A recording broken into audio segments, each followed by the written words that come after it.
541페이지.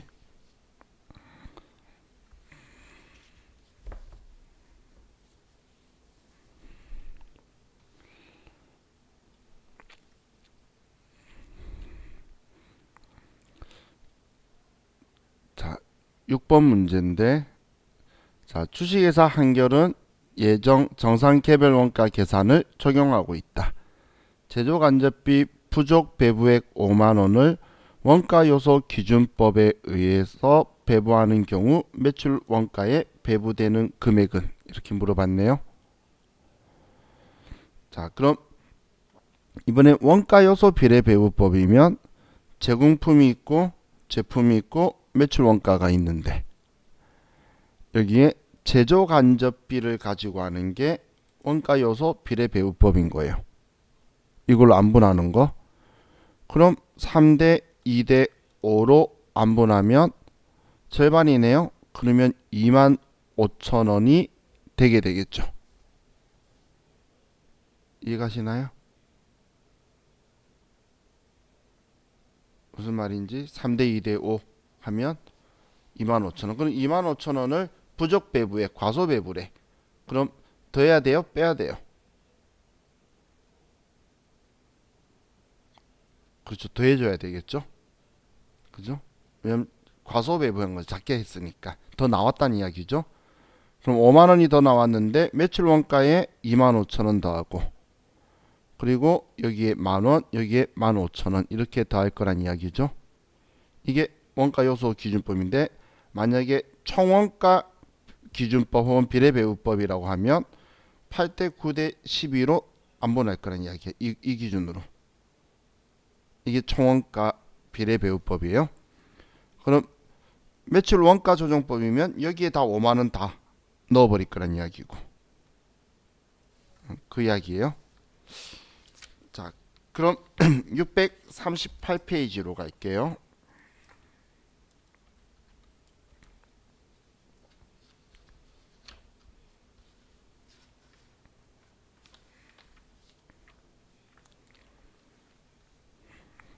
자, 8번.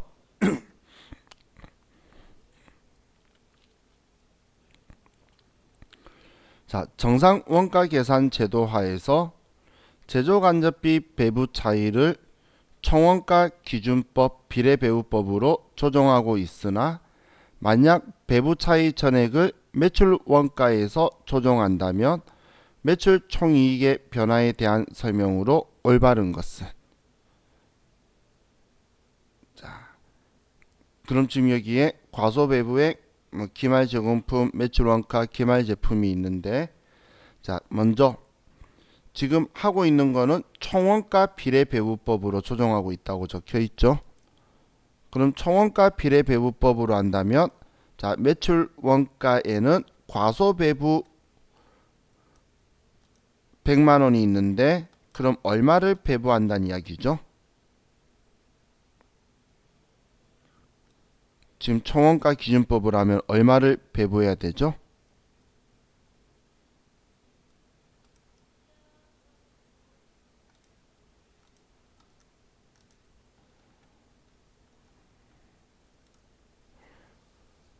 얘는 지금 100만원 대 기말 제공품 100만원 대 기말 제품 100만원 대 3으로 나눌 거라는 거잖아.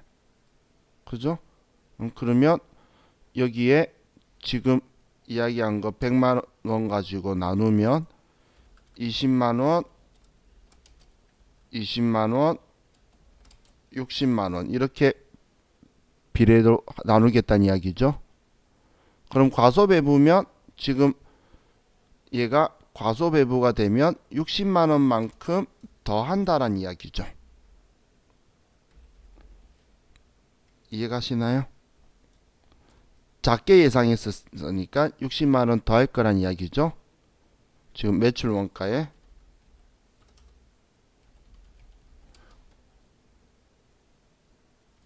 지금 이게 총원가 비례배부법인데, 그러면 지금 이렇게 안 하고 만약에 전액을 매출 원가에 조정한다면, 그러면 매출 원가의 전액을 100만 원을 처리할 거란 이야기죠. 지금 문제가 물어본 게 지금 이야기잖아요. 그럼 우리는 매출 원가가 40만 원 더 늘어나게 되죠. 이걸 이렇게 처리한다면 매출 원가가 40만 원이 더 늘어나죠. 이해갔나요? 그럼 매출 원가가 40이 더 늘어나면 이익은 40이 늘어나나요? 줄어드나요? 줄어들겠죠. 그래서 매출 총이익의 변화는 40만 원이 감소한다고 하는 거예요.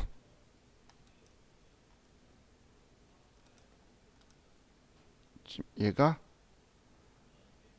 지금 이렇게 했을 때 그리고 전부 다 처리했을 때의 둘이의 매출 총이익의 차이, 이걸 물어본 거예요.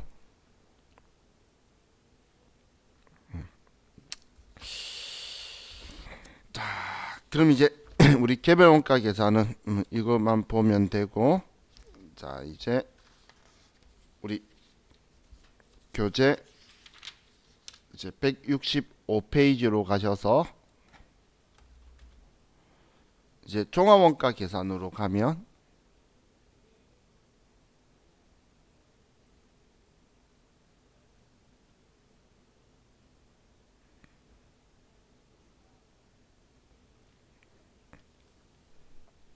이 종합원가 계산은 자 원가 집계 있고 원가 흐름 가정이라는 게 있고 뭐 그리고 평균법 뭐 이런 것들 기말 제공품 평가 이런 표현들이 쭉 적혀 있는데, 자 종합원가 계산을 하기 위해서 제일 먼저 이제 하는 게 뭐 순서가 뭐 물량 흐름 파악한다, 완소품 환산량 파악한다, 총원가 요약 파악한다, 뭐 이런 것들이 있어요. 자 이건 저와 같이 계산을 해보고 볼게요. 자 그럼 이제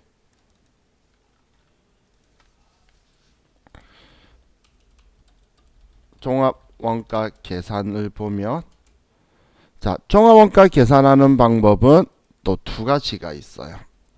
물량 흐름을 파악한다. 첫 시작이 뭐냐면 얘를 평균법으로 하는 방법과 선입 선출법으로 하는 방법으로 두 가지가 있어요.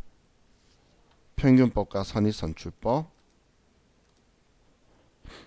그럼 평균법과 선입 선출법을 구분하는 이유, 둘이의 차이를 먼저 설명을 드릴게요. 자, 이제 제가 여러분한테 설명할 위치는 뭐 당연히 물건 만들고 있는 거니까 제공품이에요. 제공품. 자, 얘가 1기인데, 자, 우리가 수량을 가지고 하면 얘가 기초, 여기가 착수 혹은 투입이 되는 거고, 그리고 여기가 기말, 여기가 완성인 거예요.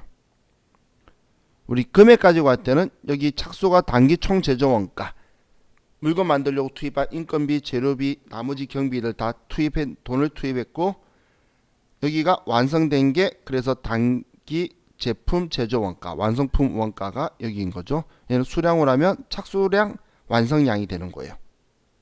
완성량. 그럼 자, 1기에 우리가 물건을 만드는데, 자, 완성은 100% 다 만들었으니까 완성이죠. 그럼 기말 제공품이라고 말하는 건 아직 다 완성 못했다는 거잖아요. 그럼 기말 제공품을 봤더니 이거의 완성도가 30%를 만들었다는 거예요. 자, 이렇게 봤을 때 그럼 이제 2기의 기준으로 보면,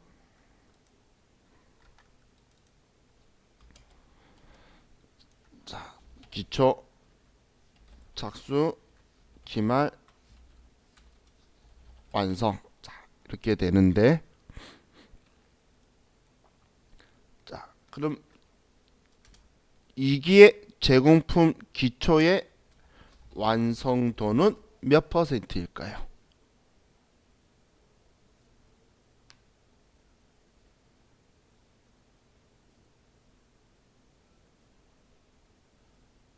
어렵나요? 우리 12월 달에 이야기하던 거예요. 전기의 기말이 단기의 기초라고. 그죠? 그럼 전기의 기말에 30% 완성해서 넘겼으면 2기의 기초는 30% 만든 거 받았겠지. 그죠? 그러면 완성도가 30%가 되겠죠. 그럼 둘 다 같은 완성도 30%고 전기말 이 단계의 기초다고 이야기는 하고 있는데, 그런데 우리 전기말, 우리 전기말보다는 그냥 전기말 할게요. 전기말 완성도 30%의 의미와 단기의 초 완성도 30%의 의미는 서로 전혀 다른 의미라는 거예요.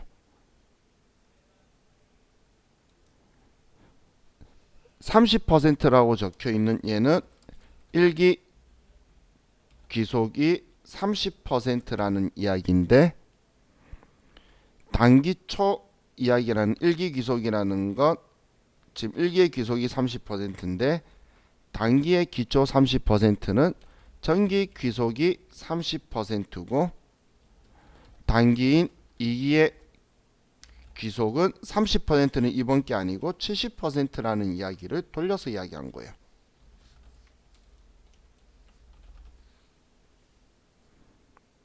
그럼 이 말을 다른 말로 하면 기초 30% 완성했다는 건 30%는 이게 만든 거 아니에요라 그 이야기예요. 30%는 우리 거 아니에요 그 이야기예요. 그런데 1기의 기말의 완성도 30%는 30%는 이번 기수에 만든 거예요 그 이야기인 거고, 서로 완전 정반대죠. 그죠? 그럼 우리가 일반적으로 선의선출법을 쓰면 이 선의선출법이라는 것, 자 이건 지울 수밖에 없는데 화살표 잘 보세요. 자, 선의선출법은 전기에 만든 거 얘는 빼고 얘는 제외를 하고 제외를 시켜버리고, 외자예요? 글자가 섞여서 안 보이네. 자, 제외시켜서 그 나머지 70%가 기초인데 얘가 올해 먼저 완성되었다고 보고 얘가 1번, 그리고 그 다음 우리가 착수한 게 완성되었다고 보고 얘가 2번, 그 다음 기말은 착수한 게 남았다고 보는 거예요. 이게 선입선출법이에요.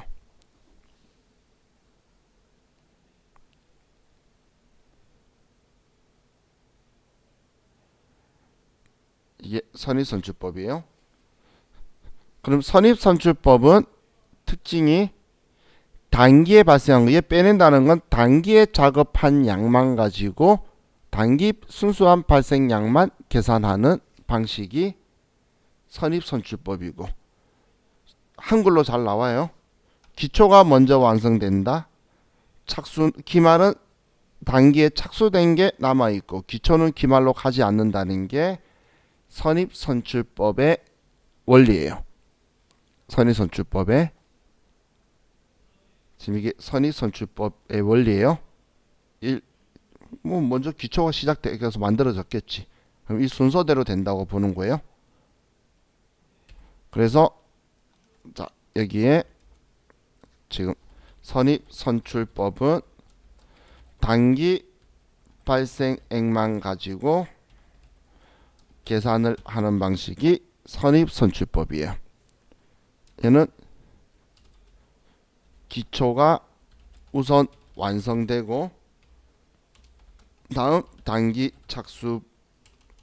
착수분이 완성이 되고 다음 착수분이 기말이 된다는 게 선입선출법의 방식인 거예요. 선입선출법.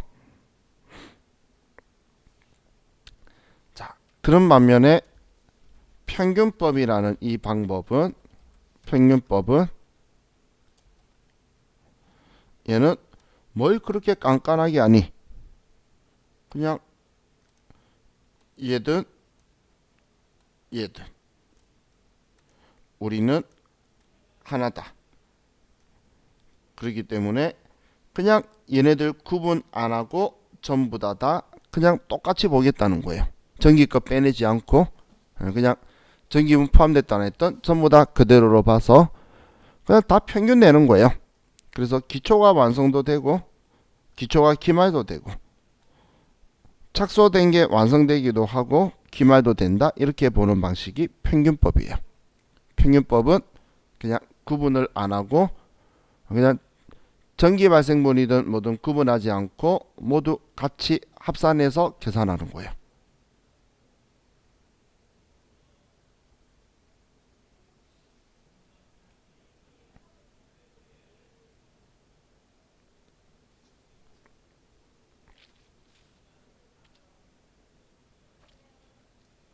자, 그럼 이거 가지고 보면 얘는 전기 발생 분도 포함 합산하여 계산을 하는 방식인데 얘는 기초는 완성도 되고 기말도 되고 오래 착수한 것도 완성도 되고 기말도 된다. 이런 방식인 거예요.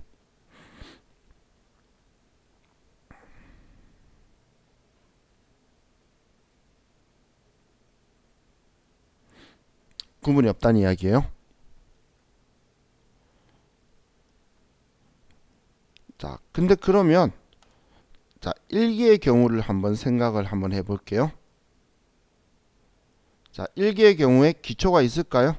올해 시작했는데 없겠죠? 없으면 자, 선의선출법은 그럼 착수밖에 없겠죠? 그럼 선의선출법은 이렇게 되겠네요. 기초가 없으니까. 그럼 평균법도 기초가 없으니까 이렇게 되고 이렇게 되겠죠. 그럼 얘들이 차이가 있나요? 없죠? 그래서 여러분한테 이걸 아는지도 물어볼 거예요. 기초가 없다면 평균법과 선입선출법 구분의 의미가 없다는 거예요. 기초가 없으면 얘네들이 구분하는 데에 아무런 의미가 없는 거예요. 그래서 평균법, 선입선출법을 말 안 해주는 문제가 나오면 그건 기초가 없어서 그런 거예요. 자, 이게 지금 얘 둘이를 구분하는 이유다라고 보시면 돼요. 자, 그럼 이제 평균법 가지고 계산을 하면 자, 얘가 이제 재료비를 계산하고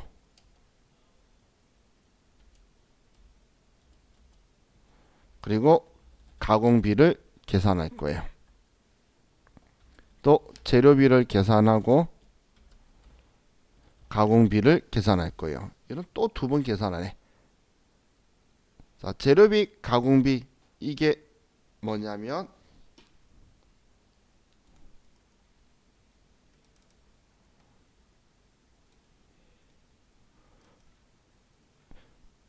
이제 이거예요.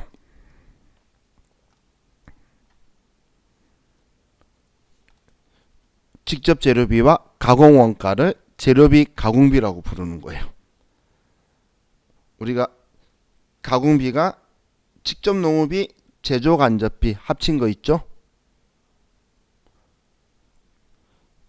종합원가 계산, 소품종 대량 생산 방식을 쓰는 곳에서는 제조원가 3요소를 가지고 얘 둘이를 합친 가공원가와 직접 재료비만 빼서 얘 둘이를 주로 따로 계산을 하는데 따로 계산해서 더해주는 방식을 쓰는데 따로 계산해서 더해주는 방식을 사용하는 이유가 뭐냐면 일반적으로는 자 우리는 재료비하고 지금 이걸 보고 말할게요. 재료비하고 농업비하고 제조간접비하고 봤을 때에 이 재료비하고 얘 둘이하고는 서로 들어가는 시점이 틀릴 수가 있다는 거예요. 이걸 투입 시점인데 들어가는 시점이 틀리다는 말은 뭐냐면 자 재료를 우리가 올해 1000만원치 샀어요. 그럼 1000만원이란 돈을 썼겠죠. 줬는데 1000만원치 물건을 꼭 다 써야 되나요? 남겨놓고 내년에 써도 되죠. 그래서 기말이라는 게 가능하고 그래서 남겨놓고 나머지 쓴 거다라고 계산이 되는데 자 올해 인건비를 아니면 이번 달 인건비를 일이 없었다고 다음 달로 넘길 수 있나요? 말이 안 되죠. 그럼 지금 노무비 같은 경우는 사람을 고용하거나 불러 쓴 만큼 돈이 나간다는 거예요. 쓴 만큼 돈 나간다는 거예요. 또 우리 전기 같은 제조간접비도 전기도 이번 달 전기세 다음 달 넘기자라는 이상한 이야기 들어본 적 없죠? 그냥 이번 달에 쓴 만큼만 나오는 거예요. 그럼 직접 노무비와 제조간접비는 쓴 만큼만 나오고 직접 재료비도 우리가 쓴 만큼만 살 수도 있고 그냥 한 번에 사와가지고 필요한 만큼만 쓰고 남겨놓고 다음번에 쓸 수도 있다는 거예요. 이 둘의 차이를 뭐라고 하냐면 투입 시점이 틀리다라고 표현을 해요. 그래서 자 우리가 재료비와 가공비로 이렇게 또 둘로 나눠서 계산하는 이유가 또 이제 여기 아래에서 자 이 두 개의 투입 시점이 다르기 때문이에요. 이걸 투입 시점이 상이하다라고 표현하는데 그럼 이 투입 시점에 대한 이야기에서 자 첫 번째 공정 전반에 걸쳐 균등 발생한다라는 표현이 있어요. 사용한 만큼 들어간다라는 뜻이에요. 쓴 만큼. 사용한 만큼 들어간다는 말은 발생량 얼마만큼. 그럼 쓴 만큼 들어가기 때문에 자, 이 경우에는 우리는 완성도만큼 들어가게 되겠죠. 그래서 완성도를 산출해 줘야지 계산값이 나오게 될 거고 이건 쓴 만큼 들어가는 거기 때문에 재료비도 이 방식이 될 수 있고 가공비도 이 방식이 될 수 있어요. 자, 그런데 공정 단계에서 전량 투입한다가 가능한 거예요. 공정 단계에서 전량 투입한다는 건 글로 쓰기 좀 그래 왕창 때려 넣는다 그 이야기 한 방에. 이건 경우의 수가 그럼 투입을 할 건데 투입 시점 이전에는 그럼 하나도 안 넣는다는 거예요. 한 군데서 다 집어넣겠다는 이야기야. 전부 다.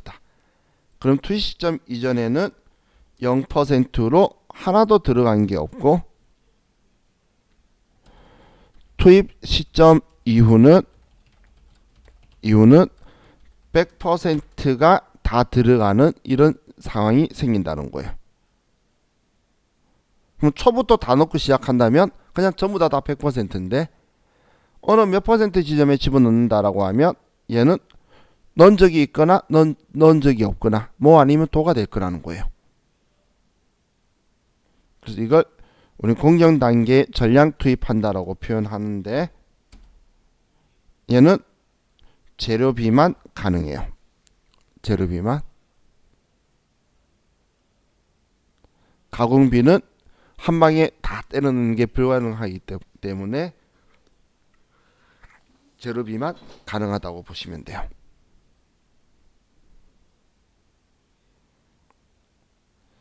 자, 그럼 재료비와 가공비 이건 공정 전반에 걸쳐서 균등 발생할 수 있는데 공정 단계에 전량 투입할 수 있는 거는 재료비밖에 없다라는 거예요. 그래서 아래쪽에 이런 결과가 나올 수 있겠죠. 가공비는 무조건 완성도를 산출할 수밖에 없고 완성품은 완성한 거니까 뭐 산출할 필요가 없는 거고 100%다 만든 건데 기초나 기말을 이야기하는 거예요. 기말 이런 것들을 산출을 할 거라는 거예요. 그리고 이 둘이 투입 시점이 같다면 재료비와 가공비 구분의 의미가 없다라는 거예요.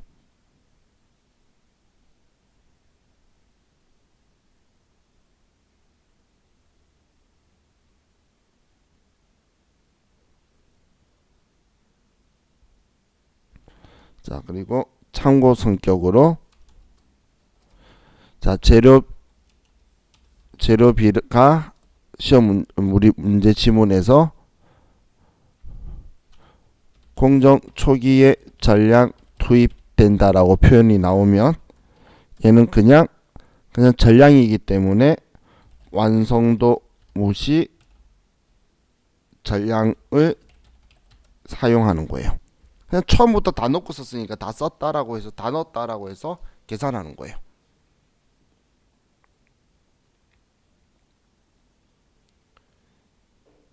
이게 투입 시점 이야기예요. 자, 이게 제일 어려운 거예요. 이 개념 이야기를 처음 듣는 거다 보니까 제일 어려운데 공식은 어렵지가 않아요. 자, 재료비 구하는 공식은 완성량 더하기 기말량, 가공비는 완성량 더하기 기말량, 선의선출법의 재료비는 완성량 더하기 기말량 빼기 기초량, 가공비도 완성량 더하기 기말량 빼기 기초량.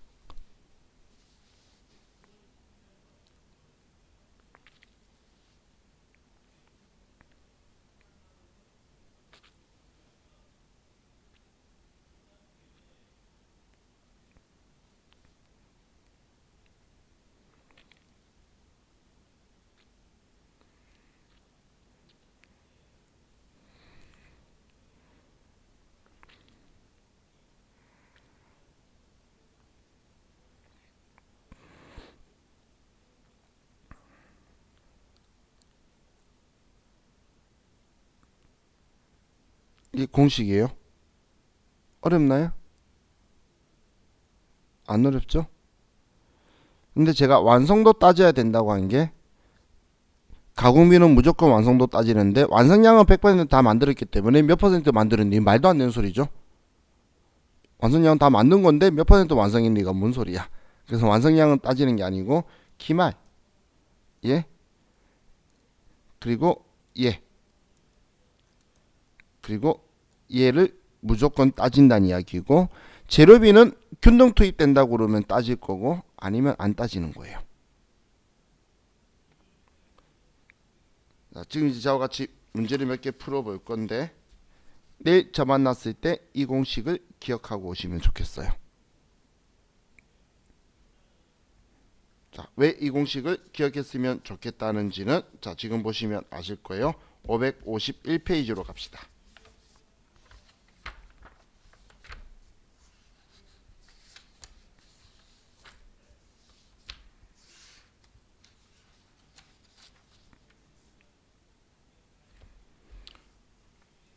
(551페이지)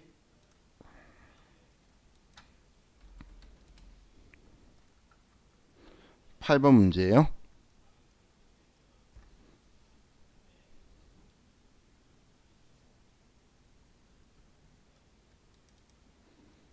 자, 그럼 문제 보면 한결 주식회사는 종합원가 계산을 채택하고 있다. 재료비는 공정 초기에 전량 투입되며 가공비는 공정기간 동안 균등하게 투입이 될 경우 선입선출법에 의하여 완성품 환산량을 구하면 얼마인가? 자, 이렇게 적혀 있는데, 자, 그럼 먼저 우리가 찾을 게 어떤 방법을 쓰는지 선입선출법을 쓰죠. 그리고 재료비는 공정 초기에 전량 투입 무조건 100%로 계산할 거고, 가공비는 공정 기간 동안 균등하게 투입 무조건 이렇게 쓴 만큼만 들어간다 이럴 수밖에 없어요. 자, 이해가셨죠? 자, 이제 여러분들이 보실 게 제가 어떤 숫자를 어떻게 쓰는지를 잘 보는 거예요. 자, 재료비는 공정 초기에 전량 투입되죠. 전량 투입된다라는 말은 전량 투입되는 건 투입 전 이후로 얘네들을 안 따지는 거예요. 이런 것도 신경 안 쓰는 거예요. 지금 책에다 긋지 마세요. 왜냐면 가공비는 쓸 거거든. 재료비가 안 쓸 거란 이야기예요. 재료비가 전량 투입 때문에 전량. 그리고 초기니까. 지금 이 말이 무슨 이야기냐면 이거예요. 자, 보세요. 자, 어느 숫자 쓰는지를 잘 보셔야 돼요. 자, 선의선출법이죠. 자, 완성량이 1300개고 기말량이 500개고 기초가 300개예요. 자, 어떤 숫자 썼는지 먼저 한번 보시고.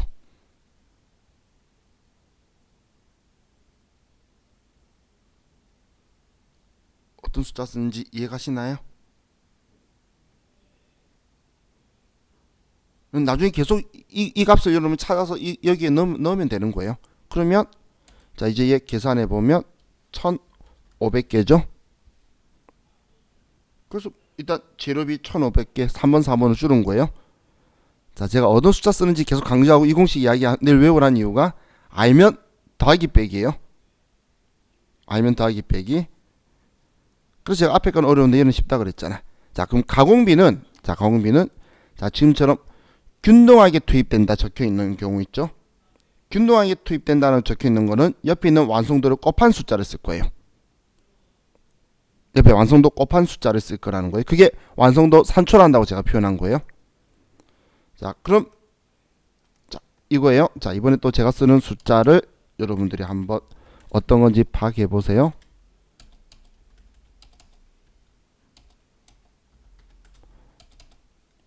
자, 어느 숫자 쓰는지 한번 파악해 보시고.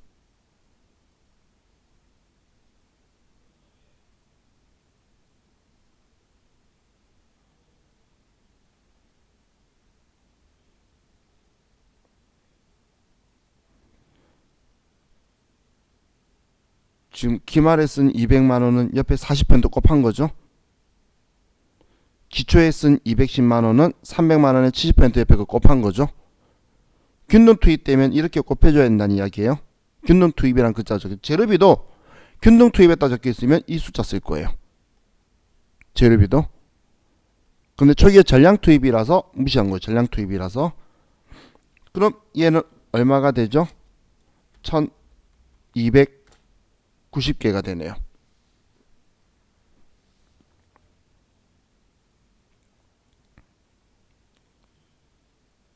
이해가나요?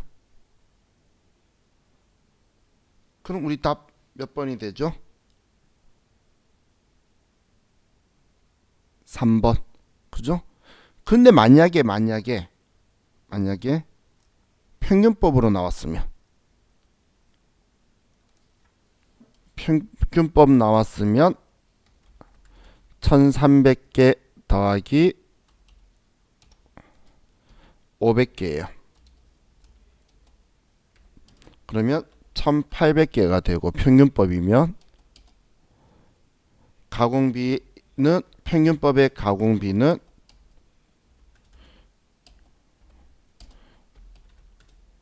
이렇게 되는 거예요.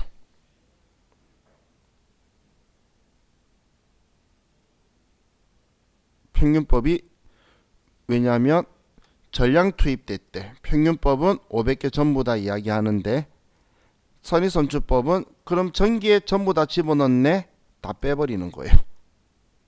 재료는 얘는 전기에 70% 넣네 70% 빼버린 거고 얘는 전기에 전부 다 넣었으면 오래 넣은 건 없네 기초는 다 빼버리는 거예요. 모조리. 이런 방식인 거예요. 자, 그럼 지금 얘 둘의 차이는 뭐의 차이죠? 공식만 봐도 알겠잖아. 기초의 차이죠.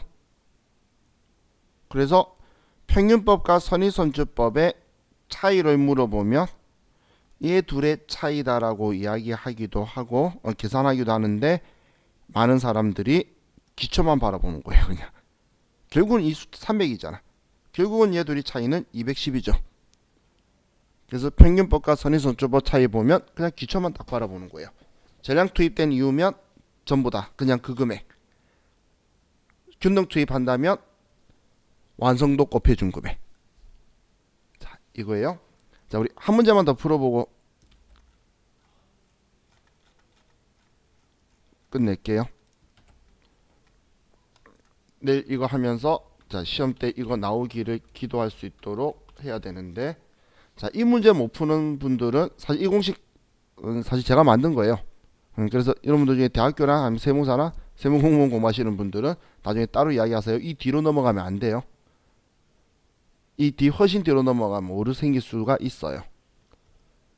우리는 우리 시험만 잘 봐. 세무 1급까지만 잘 보면 돼. ERP 회계 1급, 뭐 세무 1급 이런 시험까지만 잘 보면 되지. 그걸 위해서 만든 거기 때문에 책에는 이런 공식이 나올 수가 없어요. 네. 자, 그럼 자 563페이지로 가면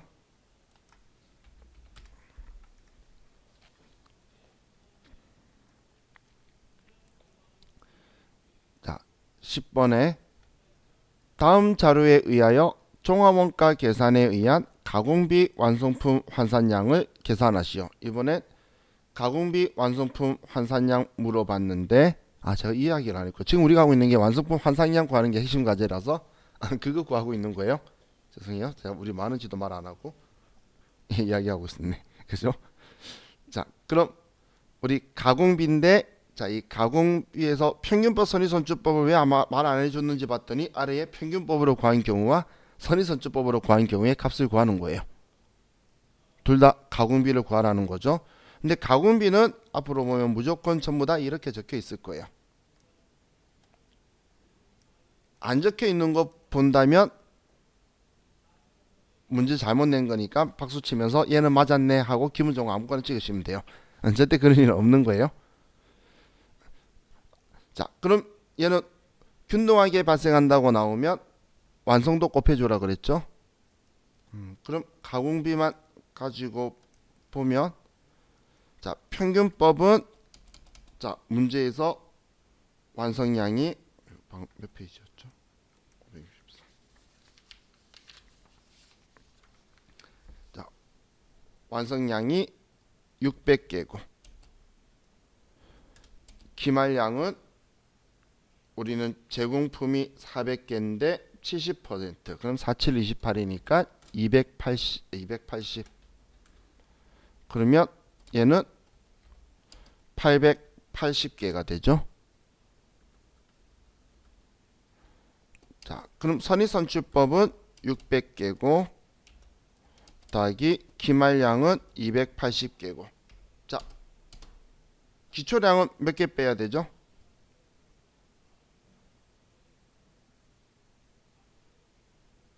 기초량은 60개죠. 지금 균등투기만 옆에 있는 완성도 곱해주는 거잖아. 그럼 200개에 30%면 60개지. 자, 성경씨 계산기 쓰세요. 계산기를 써야 돼. 근데 정말 연습할 때 본인이 보고 이 값이 나오는지 계산기 다 두드려봐요. 나중에 시험 때 나중에 후회해요. 본인이 공부하실 때는 다 한번 쳐봐요. 자, 그럼 이제 얘는 얼마가 되죠? 얘 값은 880에 60 빼면 820이죠. 그래서 답은 1번이 되네요. 자, 재료비가 균등하게 투입된다고 하면 얘랑 같은 값인 거예요. 그래서 구분할 의미가 없다는 거고, 근데 전량 투입된다 그러면 초기에 전량 투입된다라고 하면 그냥 600개, 600개 그리고 400개 돼서 1000개가 되는 거고, 얘는 600개, 400개에 200개를 빼서 800개가 되는 방식인 거예요. 만약 초기에 전량 투입된다고 하면 여기는 지금 그런 정보가 없는데, 자 그래서 자 내일 저와 같이 이거 계속 더 풀 거예요. 더 풀면서 조금씩 이제 응용이 더 들어갈 거기 때문에 내일 저를 만났을 때는 여러분들이 이 공식들 있죠. 이거는 뭐 앞에 문제 푼 거니까. 자 많은 분들이 이거에 대해서 이해한 적이 있으신 분들은 시험 보기 전에 한번 얘를 딱 보고 시험 들어가요. 시험 직전에 얘 공식이 안 외워지는 사람들이 있어. 근데 얘는 내가 이해한 적이 있잖아. 그러면 이해했는데 공식이 기억 안 나면 시험 직전에 얘 딱 보고 책 덮고 문제지 받았을 때 시험 때 얘부터 있는지 보는 거예요. 봐서 얘 있으면 더하기 빼기 구해놓고 그 다음부터 잊어버리면 되잖아. 그죠? 시험 직전에 앉아가지고 막 이상한 세법 보고 있는 사람은 제정신이 아니에요. 그죠? 그렇기 때문에 시험 직전에 내가 나온다면 풀 수 있는 공식들 몇 개 있잖아. 그것만 딱 봐서 보이면 바로 펴가지고 나왔으면 걔만 딱 계산해 놓고 들어가는 게 오히려 그럼 이 점은 일단 따놓은 거잖아. 그죠? 공식이 복잡하면 몰라도 복잡하지 않기 때문에 그래서 지금은 우리 이해를 해놓고 단계에서 나중에 이 공식이 헷갈릴 수가 있긴 해요. 뭐 단순하다고 말하지만 그러면 그때가 이제 시험 직전에 앉아가지고 뭘 볼지 모르고 있을 때 시험 고사장에 앉아가지고 뭘 볼지 모를 때 그때 한번 보시면 좋을 것 같아요. 그죠?